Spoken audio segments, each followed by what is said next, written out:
Welcome back to Talking Squid. Actually, this is the first time we've talked about Squid Game. Bree, I brought you on because you introduced me to the show. How did you hear about Squid Game? I just saw it on Netflix. It was just, I think when it first came on, it was just like, oh, like all it was, I think they changed now the picture of it, but it was just the little girl. The girl that shoots everyone? Yeah. And I was like, oh, this looks interesting. And then as soon as I turned it on, Justin did not want to watch it because it was Korean and only subtitles, which I like watching. Yeah, I watch a lot of stuff with subtitles. No, it wasn't subtitled. Yes, it was. No, it was voiceover actors. Subtitles is the words. Oh, okay. Well, maybe the first time we tried to watch it. No, and it didn't match their lips. So okay. A lot of people have that first impression. You gotta give it at least 5 or 10 minutes, and then you're gonna get into it. And we're gonna talk all about season 1, so it should be obvious, but lots of spoilers. So if you haven't seen the show, watch it all the way through, and then come back to us. If not, I think almost everyone has seen it, so we should be safe. What struck me is how dark the show was. Yeah. And how many people loved it. Yeah. Like, I was actually disgusted at one point. Like, wow, this is what everyone wants to see.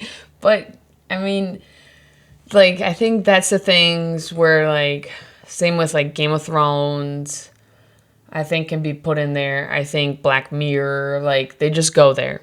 Like, it's very, like, almost like people kind of say almost realistic. Like, it's not the Disney movie where everything, in the end, how everything's going to play out. Like, that's what keeps everyone watching these kinds of shows, because you're just like, for once, you're like, I have no idea what's going to happen. Well, I've spoken to people, and if it wasn't for regulations, things like that, I've asked people, now you know what the Squid Game is, would you be on it? And it's kind of scary how many people are even open to it. Yeah. But are they really? If it was televised and you could make millions of dollars, I assure you they would get more applications than spots to fill, which is a scary thing on an annual basis. Sure. And But that's what's sad is just like... What makes the show work is it isn't just everyday people, people that are healthy, mentally, physically wealthy. It's those people that have gambled too much or made horrible decisions. And either they're going to go to jail, be bankrupt, or be hurt. Or there's also people who they have not made bad decisions. They're just not have the best luck, not have the best medical care. Right. It's preying on desperate people. Yeah.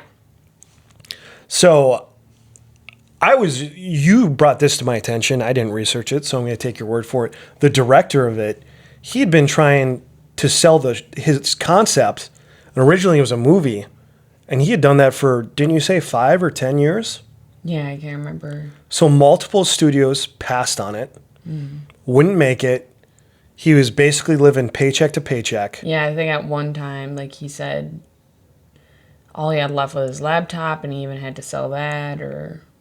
And then fast forward to, like, Netflix gives it a chance. And what I was blown away with is they gave every episode like a movie budget. Oh, yeah. I'd like to know what they spent on it. True. But it had to be over a couple $1 million an episode.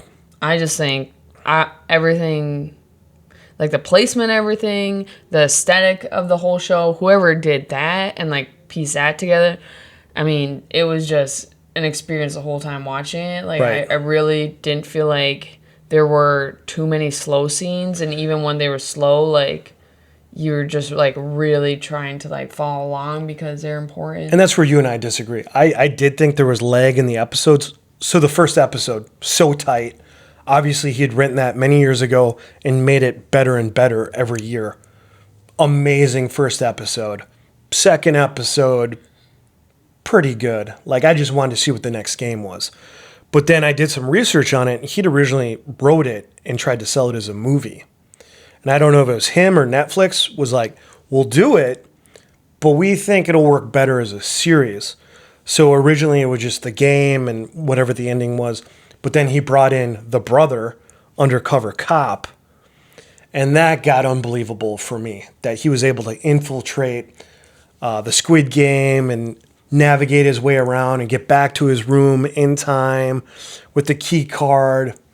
That was a bunch of nonsense. No, I understand like how some of that's like could have been unbelievable, but then like I think like either someone brought it to his attention or something, like there's no way if they release these people, you know, at one point in the show they release them. Like they're in these games and they're like, "Oh, none of you guys want to participate anymore?" Okay. That's the end of episode 1. Yeah, well, you can go home. And then I don't think it would have been possible for someone not to try to, like, go to the cops about it. But they're banking on it. They knew these people were going back to desperate situations. And the retention rate, wasn't it like 96% came back? Or 95%? I can't remember the number. But the majority, overwhelmingly, came back to play the game. Mm-hmm.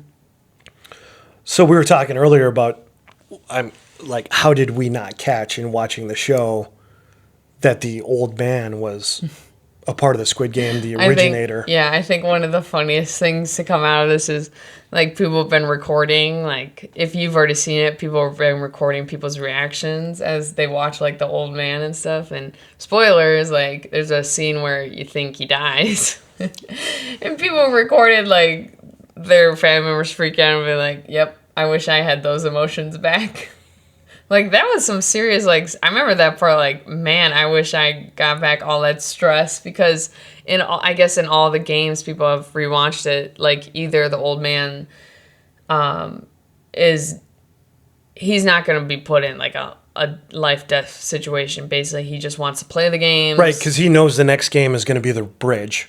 And there was basically, unless he goes last. Yeah. But then the Squid Game is a fight to the death, and he's too old and frail for that. Yeah. So you want to go through each game and how he got? Sure. Oh.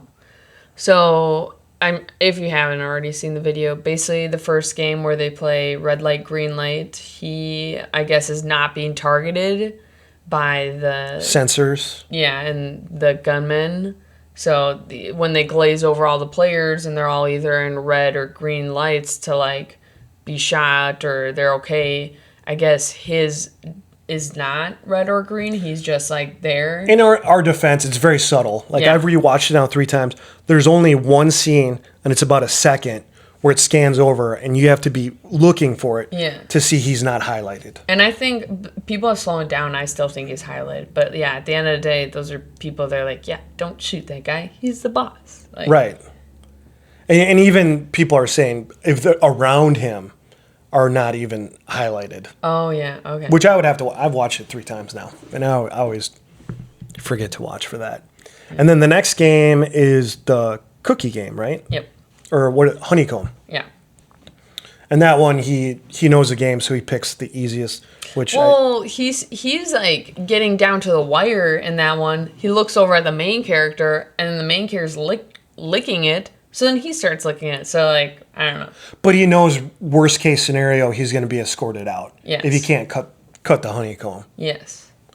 And then the next game is it marbles? No. No. Is it? Oh man, did we forget one? It's No. It's not the bridge. I think it's tug of war. Is it tug of war already? Yeah, it's tug of war. Cookies, yeah. Because he's not in the bridge game. So he's tug of war. Yeah. And then tug of war, that's a big one because everyone's I'm just gonna look it up just to be sure. Okay, but everyone's handcuffed to the rope. Because I feel like there's one more. No, I don't think so. I think there's 5 games. So there's red light, green light, there's honeycomb, there's tug of war, there's the bridge, and then there's Squid Game. But we gotta keep rolling with this. No, you're good. Keep going. So what is it with the old man with the tug of war? He's not chained up, or he doesn't have a lock on him. Right. Yeah, it's tug of war. Yeah. So he has the bracelet on, or the cuff. Yep. But it's not chained to the rope, right? Yep. So in that, he even gives the advice on how their weaker team can win. But worst case scenario, if things don't go well, he can bow out, which is interesting to me. Like, how would they explain that? Because all the rest of the participants are watching. Yeah. So maybe they would take him off stage and execute him. Yeah. Something like that. Anyways, I wanted to go into more conspiracies and what we're thinking will happen in further seasons and what's implied in the first season. And with that, the most talked about is the dachi, how the main character gets recruited into the game. He gets seduced into winning money with dachi, and he gets his choice. Dachi's the red and blue with the paper. envelopes, and you got to flip them over.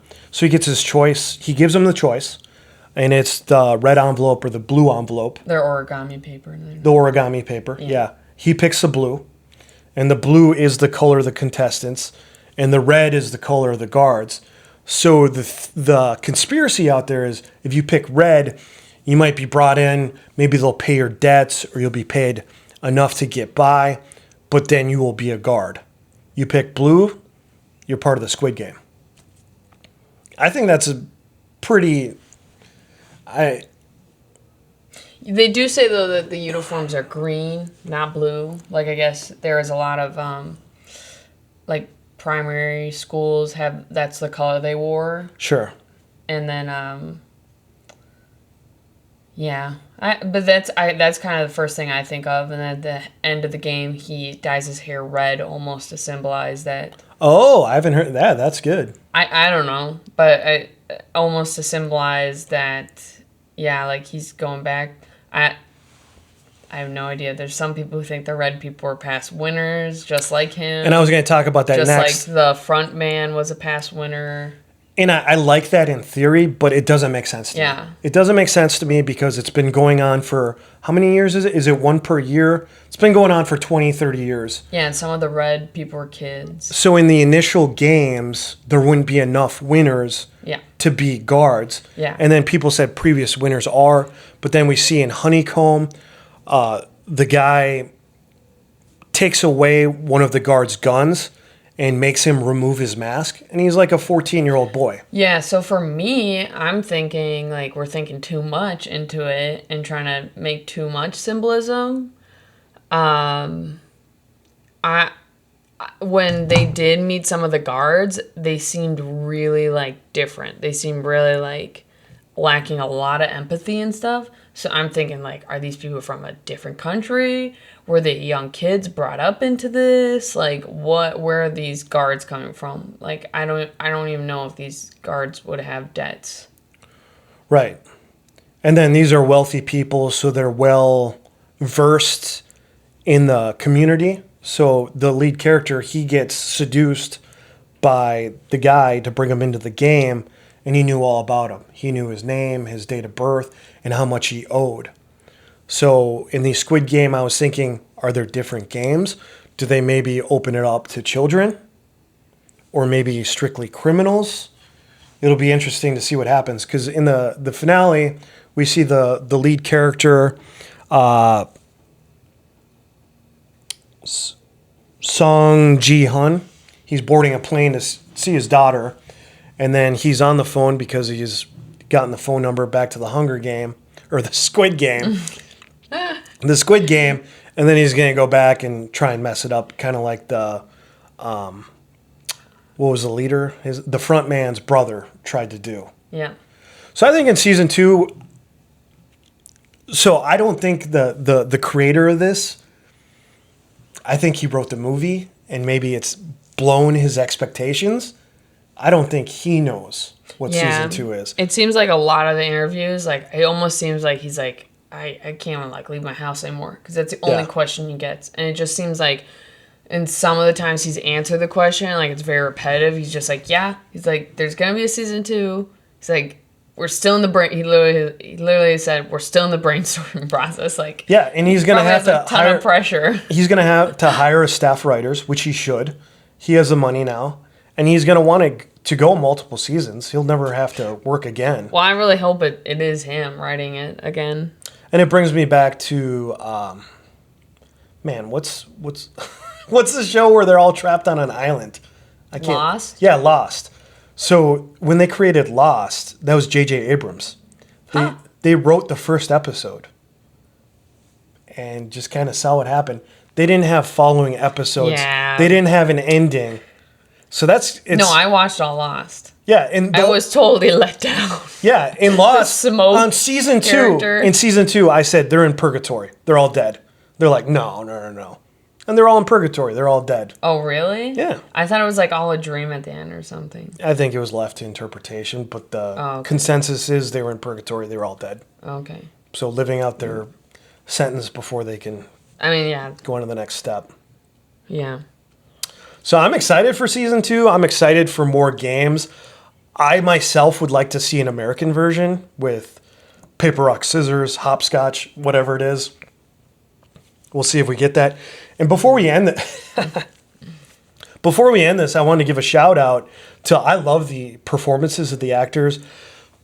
The directing was amazing, everything. But I want to give a shout out to the voice actors who embodied those characters in English.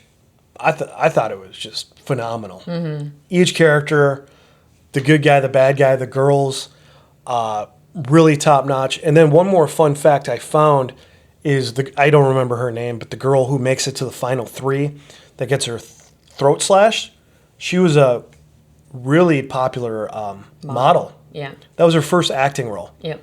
And then it's just thinking about I think, too, the guy who saved, he only had like 3 fingers. Yeah. That was like he's still in school. Like he's in acting school. Yeah. That's his first job. Yeah, that's right. Which he looked so familiar to me, but I was like... He did great. He was very believable. Yeah. And then the main character, Sung Ji Han, he was already a very famous Korean actor, but known for playing villains, which was amazing to me because he was so likable as the main character. So rooting for him the whole time. And it should have been obvious he was going to make it to the end because it followed him from the beginning. So in storytelling, it only makes sense. But and wouldn't that be something if he would have like died? But that's like a Game of Thrones thing. Well, and that's what was shocking to me watching it episode per episode. I did feel connection to these characters, and in such a short span, so many just get killed off. Yeah. In horrible, horrible ways. Yeah, I think that's going to be like the next thing in like cinema. They're going to start by following like main characters, and then they'll die. Sure. That's the thing that'll blow people's mind next. Yeah. But yeah, it had been a long time since I watched a show where I was excited to watch the next episode to the end. And I watch shows with you, and I always quit 2 or 3 episodes in. I can't do it. Well, sometimes it's just too much. Like, I had to take a break, especially in Squid Games. Yep. Like, but that's, like, amazing writing and directing is, like, that you just are so overcome by emotions. And you need to know what's going to happen to these characters in these horrible situations. Mm-hmm.